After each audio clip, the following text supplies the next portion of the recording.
Hello, and welcome to the Wild Blue Podcast, perspectives on aviation lives, lifestyles, and business.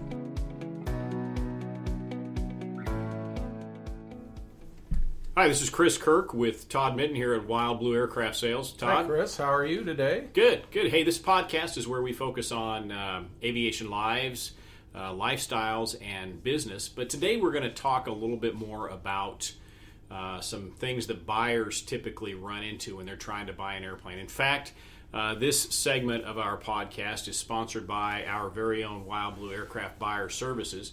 So if you've been looking for an airplane, whether it's your first or whether it's your 15th, and you're just tired of chasing down misleading ads or airplanes that have long ago sold, or just maybe a little unsure about pricing and some of the nuances that go on with that airplane, give us a call. Our goal here is to try to get you into the right airplane the first time, and we'd love to work with you. So hopefully we will hear from you. But one of the things that we find as we're going through the process of whether we're representing a buyer or as we're working with a seller and the buyer on an airplane that we've listed is the pre-buy process. So Todd, I know you've got a lot of thoughts. In fact, this segment was your idea. So why don't you lead us off here and what are your thoughts on pre-buys? Are they necessary? What's the scoop on it? I've learned a lot in the years I've been working with you here at Wild Blue about pre-buys and about different thoughts and I think the very first thing is, let's get the elephant out of the room, is a pre-buy necessary? And I think yes is the answer almost always. So I do want to say that we can talk about scenarios where they may not be necessary, and then within that we can also talk about scenarios like how extensive should a pre-buy be, and that may depend on scenarios. So there's definitely some topics that we can cover. So first off, though, is a pre-buy necessary? 90% of the time, I would say yes.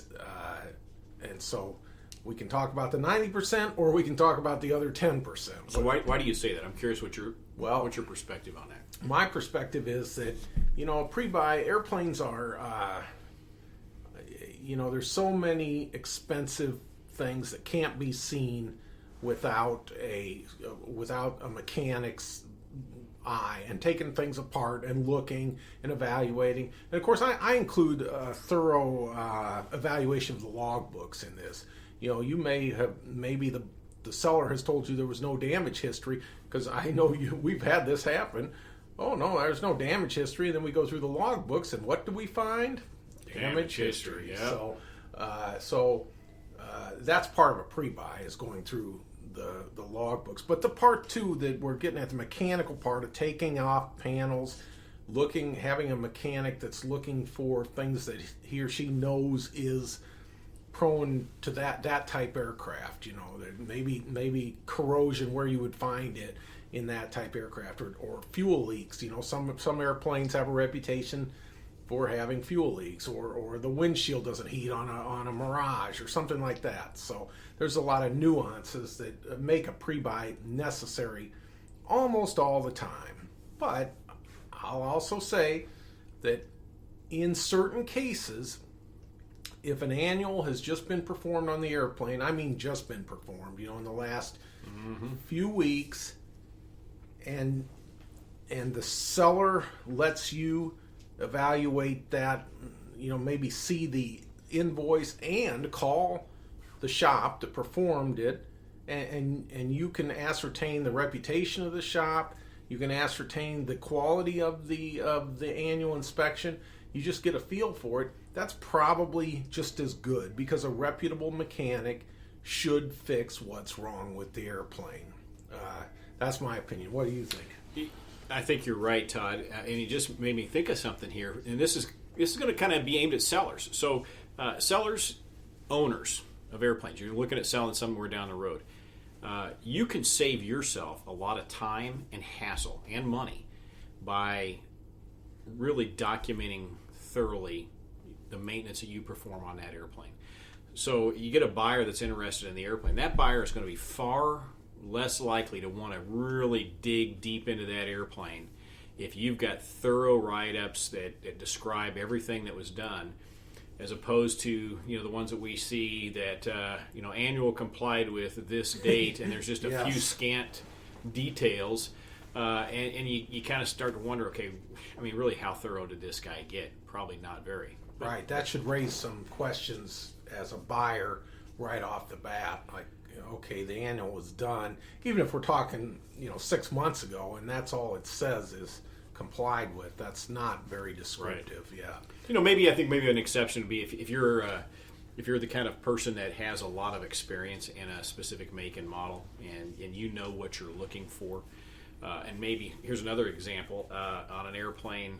Actually, it's one that we're working with a customer right now on buying, and the engine is at TBO. Well, for the most part, for all intents and purposes, all we care about is that the engine gets the airplane home safely. But we're not really concerned about compressions. We're not really concerned about oil analysis. We're not really concerned about the time left on the accessories, because we know that all that stuff is going to have to be done. So now we're just we're mainly looking at avionics and airframe at that point. Yes, that's a great point. So that can drive the how extensive the pre-buy is. What else can drive how extensive the pre-buy is? Well, I think one thing we ought to talk about here, Todd, is what is a pre-buy and what is it not? A lot of people won't even use the term anymore, pre-purchase inspection. Yes. They'll use that pre-purchase survey. It's a legalism, but a lot of shops have been burned because they didn't discover something and probably could never have discovered it, but the buyer thinks that they should have, and then they get sued. So a lot of shops anymore will only do what's called a pre-purchase survey, where you have to give explicit instructions on what you want them to look at. So you're defining the scope of the inspection, and that's it. They're not going to look at any more. They're not going to look at any less. And those shops that do that will typically, if they do an inspection like that, they'll also do an annual. But there's some shops out there who won't do even the pre-purchase survey. The only way that they're going to do it is you get a full annual on the airplane. And so you really have to ask the shop that you're working with how they define it and what exactly is going to be looked at, and decide what your expectations are and decide what their expectations are. And there's going to be a difference in cost between a mere quote-unquote pre-buy, whatever we want to call it today, and an annual inspection. And so who's paying that cost? I think we know. I shouldn't even ask the rhetorical question, but you, the buyer, are paying that cost. So, I don't know I'd want to pay for a whole annual for an airplane you find out partway through you didn't want to buy. But that does bring up the point about we just talked about the scenario where an airplane has just come out of annual. What about an airplane that's 10 or 11 months into its annual cycle and now is being sold? What are your thoughts on that? Well, why wouldn't you want to do an annual at that point? It's already taken apart. Yeah, unless maybe the airplane's in one part of the country, you're in another, and you really like your home mechanic, and you want to get it home to him to have him do the annual. But I kind of wonder why wouldn't you just go ahead and do it at that point, and save money. Now, you like you said, you might be putting yourself at risk for having to pay for the seller to have an annual. But that's where a good buyer's agent comes in, and on the selling side, where a good broker comes in for you as well, is to really nail down and define what, again, the scope is of the inspection and who's going to pay for what ahead of time. So, it's good to build those fences ahead of time so that you're not trying to fight about it later. So that is really critical in that scenario. We're going to roll right into an annual to have a defined point where the pre-buy stops. And all right, let's work out, did we find a problem that we need to negotiate out? And we do on occasion. That's why these inspections exist, because problems are found. So we do at that point find if we find something, we stop, we negotiate that out, and then we close the deal is the way we do it at Wild Blue. Then the deal closes, and now it's your airplane as the buyer to continue the annual and maybe address things that were important to you, but were never important to the seller on the airplane. That happens a lot. Maybe there's something you want to add. While it's in the shop, you want to put a different radio in or something. Now, we touched a little bit of this I think on the last podcast, but do you, as a seller, should you be expected to pay for everything that pops up in that inspection, or what really is what's really important for the buyer there? Well, now do you mean everything that's found that's wrong that needs to be repaired? Right. What should a seller be expected to pay for, if anything? Well, first of all, just of course the work done for the pre-buy, the basic work. Now, to move on to what's discovered, that's always negotiable in my mind. But you may,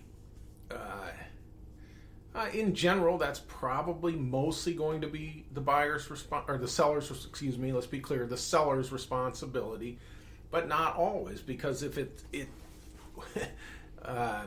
and I know you can address this, but sometimes we see these reports from a pre-buy that want to turn that 1977 A36 into a 2020 G36 in terms of the standards.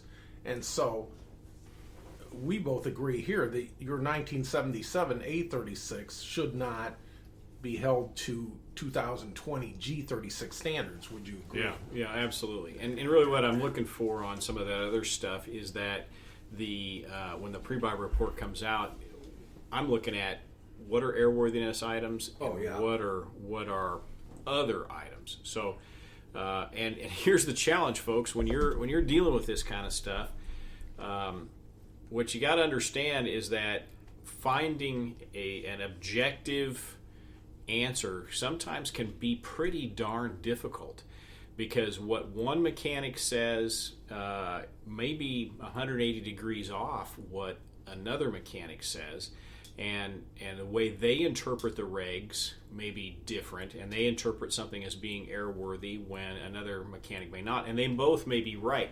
And then you throw on top of it whatever FSDO they operate from underneath, and we know there is no standardization within the Fed world, because you can talk to whatever FSDO will give you the answer you're looking for. What's that S stand for? FSDO. I'm not sure. It used to be standards, I think. I'm not sure what it is. But so, you can have an airplane that is a Part 91 operated airplane, which is most of the customers that we're working with. And so, service bulletins and service letters and any of those things don't have to be complied with. In fact, most 91 operators don't comply with a majority of them.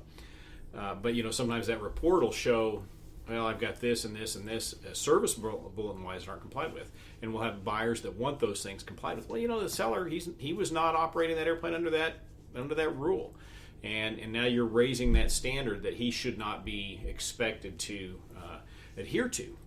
Oh, that's right. That's a very fair point, and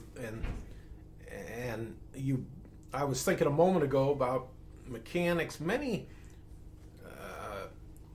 A&Ps have a certain thing about a certain type airplane that's their big deal. Well, you always want to watch this on these Moonies, or you want to know this about this Saratoga, and the next mechanic, we see that once in a while. It's no big deal. So for some reason, it's interesting how you get personalities involved in this, and so you evaluating a pre-buy, and if you're a seller too, you getting the results of the pre-buy, you need to take it with a little bit of I don't want to say a grain of salt, but you really want to be careful in how you think about it. Don't get too upset. Right. But yet, recognize it may be a concern. And for both sides, be willing to walk away if you need to. Yeah. If it's not getting resolved, the seller should be, for the most part, expected to take care of airworthiness items that are currently unairworthy. Sometimes that can be negotiated to where the buyer pays for part of it, depending on the price of the airplane. But the seller is they're looking actually to get out of that airplane as quickly as they can. It's just the nature of people selling things, right? They want to move on, and so most of the time, most of those sellers will say, okay, let me fix this, this, and this. That being said, whether you're the buyer or the seller, the purchase agreement that you're using needs to give you an out for both sides. So Right. I like to paint a worst case scenario to sellers. Let's say that your airplane goes through pre-purchase inspection and they find that the wing spar is cracked. Well, there's not much you can find worse than that. So do you as the seller want to be expected to have to sell that airplane to the buyer? No, probably not. It might be time to total that airplane and claim insurance on it. That might be your better option. Same thing as the buyer. Do you want to be forced to accept the airplane regardless of what comes out of the pre-purchase inspection report? And the answer there too is no. So the contract needs to be equitable so that it allows a reasonable room to maneuver should either party want to get out of the agreement for sound reasons. I think it's almost like a closer look in the sense of, I mean, obviously it's a deeper dive into the air, but it's, if you arrived at an airport just to do a visual inspection of an airplane and you looked at it and you found things you just didn't like, whether it's the paint job or whatever it may be, you just didn't like it, well, you'd walk away. Well, it kind of, what you're saying is the same thing, but at a deeper level with a mechanical inspection. You found something that just isn't there, and that's the walk away, if you have to at that point. And sometimes that happens. Sometimes. The difference is this inspection cost you some money. So let's talk about that. How much does a pre-buy What have you cost? seen? Well, I've seen probably as low as $700 or $800 up to, if you're talking in maybe, let's say a Baron or something, a twin, because there's going to be more involved in that. You can get into a couple $3,000 or more. So, and I'm just talking about a pre-buy. Now, I'm not talking about going into an annual or anything like that. So That's what I've seen. Now, what are you? Yeah, I agree with you. The thing that people should know is that this is just the cost for the inspection. They're opening up stuff and they're looking at it. They are not fixing anything. Right. So the cost to fix anything is going to come on top of that. And so it could be the end product. I mean, you take a twin, especially like a twin Cessna. I've seen some of these pre-buys come out of there with $40,000 of items that needed to be repaired once they got into it. But it can be very extensive and very expensive. One thing that is important to understand too is that mechanics when they're a good shop, when they're putting together this pre-purchase inspection report, it's going to have a whole litany of stuff on there. It's going to list all kinds of things, and some of them are important. Some of them really aren't. Some of them are just kind of nice to knows for later on when you have the airplane 500 hours from now. This might be due or that might be due, or maybe it's just a comment on something, and that's great for the buyer.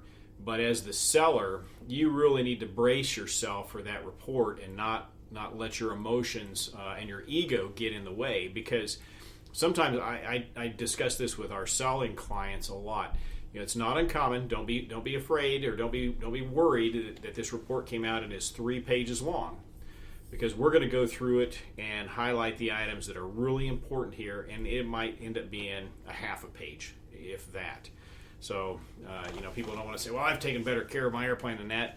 That's not the point. The point is to highlight these things to the new owner, and that's what the shop's trying to do. They're just trying to give that guy. They're not trying to trump up charges or anything like that. They're just trying to give him a good indication of what he's getting into. He paid for their services, and that's Right. part of their service. So that's exactly right. And as a seller, whatever price you've negotiated prior to the pre-buy,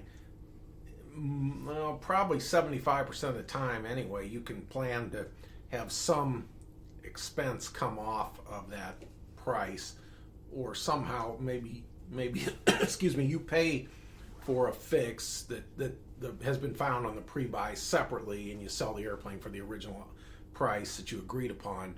But there's probably going to be something in there that's going to cost something. Right. We see that as becoming a problem area. I touched on this a few minutes ago, but you have an airplane that is a great airplane. The engine's TBO, and the price that was agreed upon reflected that fact. The Right. engine's run out. Okay. Yeah. Buyer's going to have to replace it as soon as he buys the airplane. But sometimes that pre-purchase inspection report will come out and say, well, you got low compressions on cylinders 2, 3, and 4, and you've got a leaking seal on your prop hub, and the baffles are getting bad, and now the buyer comes back and says, well, I'd like to have these items repaired. No. Sorry, those are off the table, because you've already agreed on the price, knowing that all that stuff is going to have to be replaced anyway. Right, and that's a good point, and that's why you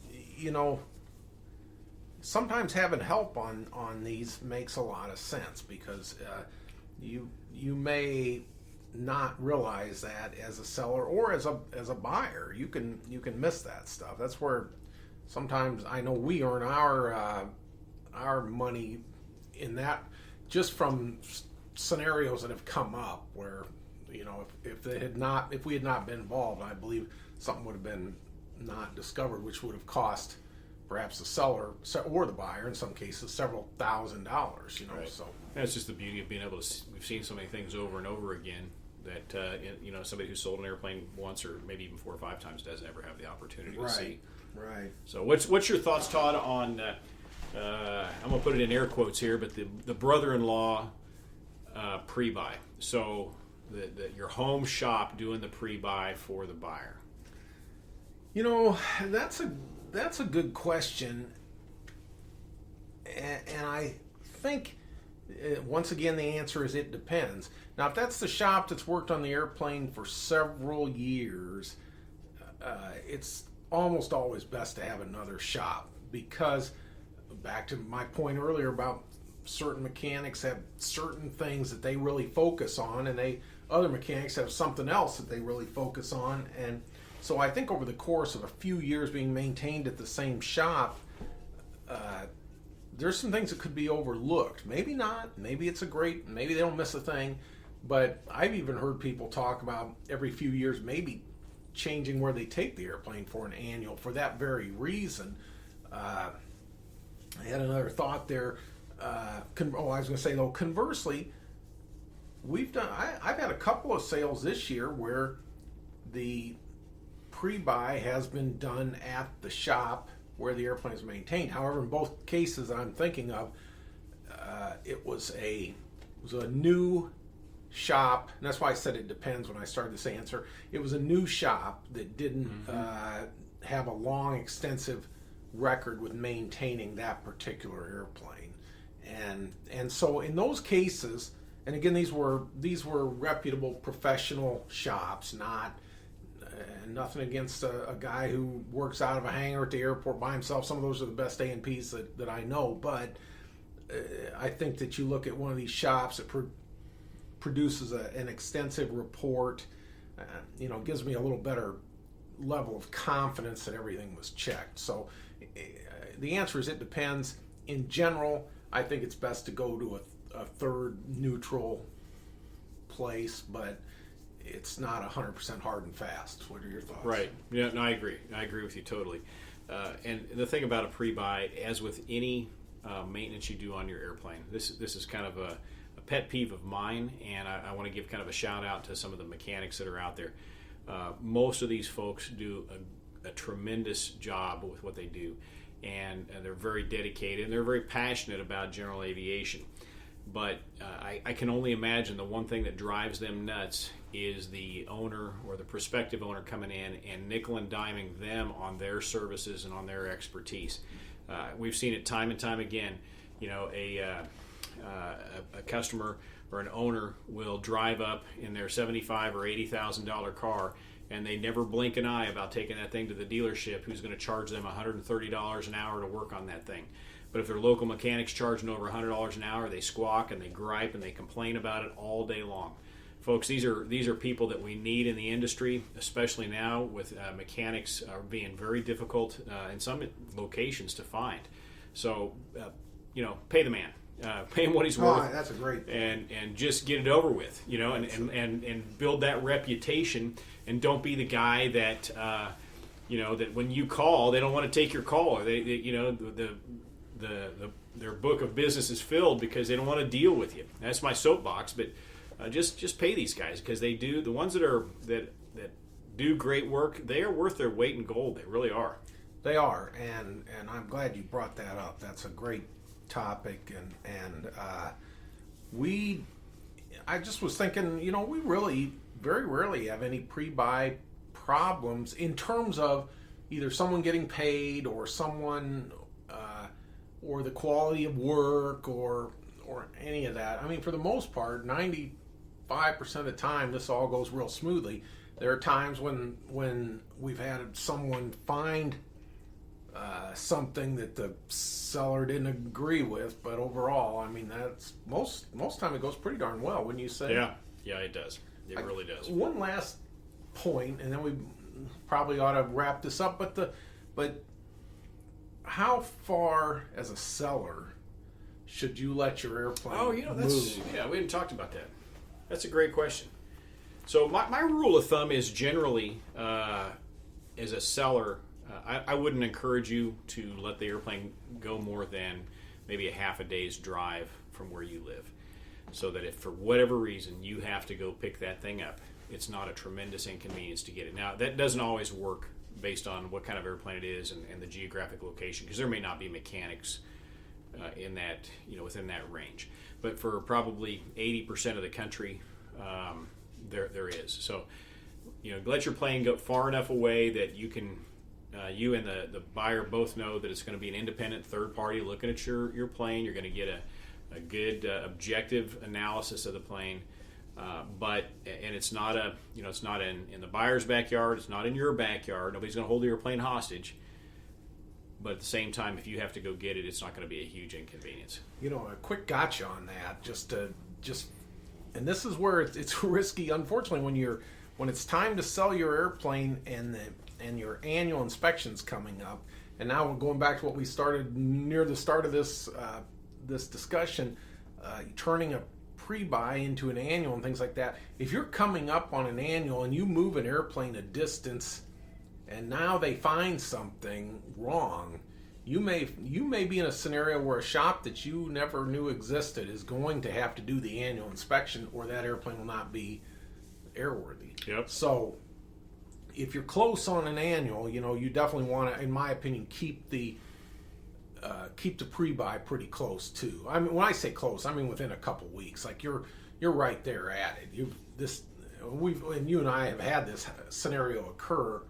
Had an airplane move a pretty good distance, and the annual, it was a big rush to get the airplane moved, and it was not what we wanted to do. We didn't want to move it that far, but with the annual coming up, there was just a lot of other factors in this particular deal. But always something to consider when you're selling an airplane and you're close to your annual inspection time.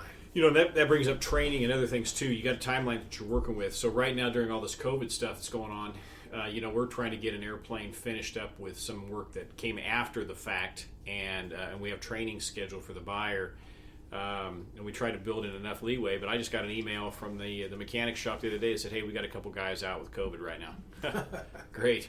I'm glad that we built that time in there, and hopefully it's going to work out. So, you never know, something like that's going to pop up. But anyway, Todd, any last parting thoughts here? No, I think that's just gives food for thought for our listeners. It's a topic that I'm sure many of you have opinions on, and if you want to share them with us, we're happy to listen. We very well could learn something, honestly. Yeah. So give us a call, 888-773-4249. Check us out at flywildblue.com. Again, if you're looking for that right airplane and you want to avoid all the hassles and the heartache and try to find the right one the first time, we'd love to work with you through our buyer's agent services, Chris, Todd, or Mac. And again, thanks for subscribing and listening, and make sure to share our podcast. Until next time, we'll see you then. Thank you, everybody. Thanks for listening to the Wild Blue Podcast. Find us online at flywildblue.com.